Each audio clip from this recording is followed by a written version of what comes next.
All right, let's dive into a topic that can be a company's biggest headache or its secret weapon for getting things done right.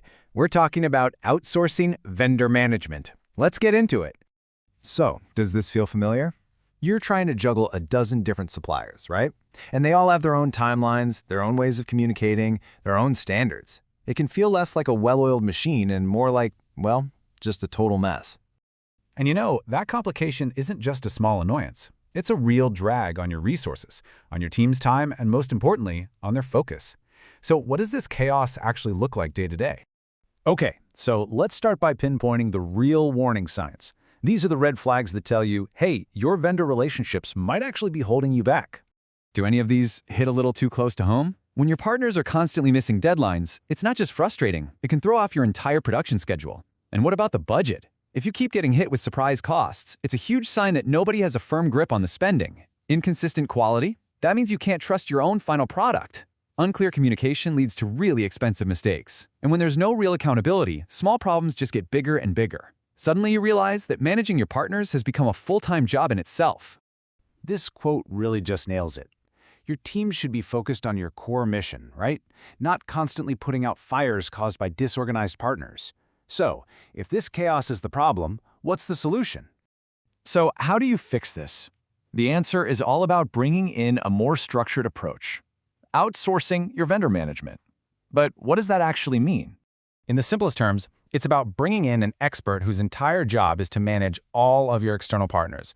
They make sure every single vendor is performing well, staying on budget, and hitting those quality standards you absolutely need to succeed. This is my absolute favorite way to think about it. Just picture an air traffic control tower for your business. It tracks every partner, makes sure they're all on the right path, and prevents any, well, collisions. It just brings order and visibility to what can be a really complex system. And that control tower has some pretty critical jobs. It gives you one central point of oversight, it sets up real quality metrics, and it uses actual data to help you pick the best partners from the get-go. Plus, it manages all the financial and compliance risks. So it's not just one thing, it's a whole system designed to keep your partnerships healthy. Of course, this all leads to a huge question for any business. Do you try to build this yourself, in-house, or do you bring in a specialist? Let's break down that choice. This is really the core decision you have to make. Managing it all in-house means you have direct control, sure, but outsourcing gives you access to some seriously specialized expertise. The right path for you really depends on a few key factors we're about to dive into. This chart kind of lays it all out. Look at cost. Outsourcing lets you pay for only what you need when you need it. An in-house team comes with fixed salaries, training, overhead, the whole shebang. For expertise, you get instant access to specialists versus being limited to the skills of your current staff. And scalability is huge. An outsourced partner can grow or shrink with your needs almost instantly. Trying to scale an in-house team is, well, it's a slow and expensive process. But for me, the most critical piece is focus. Outsourcing frees up your team to do the work that only they can do. Okay, so maybe you're thinking, this sounds pretty good, but what does the process actually look like? It's not some mysterious black box, it's a really clear, structured workflow. It all kicks off with strategy, figuring out your goals and finding the right potential partners. Then comes selection and contracting, where you look at proposals and negotiate terms that protect you. After that, it's all about smooth onboarding, getting everyone set up and aligned from day one. And finally, there's the ongoing part, constantly monitoring performance and risk to make sure the partnership stays on track and productive. So you go through all that. What's the real payoff? Why is it worth it? Let's talk about the tangible benefits you actually get. The advantages here are pretty significant. You get way better cost control because you can spot overspending early. You see a real performance boost because vendors are held to clear, consistent standards. Coordination just becomes seamless.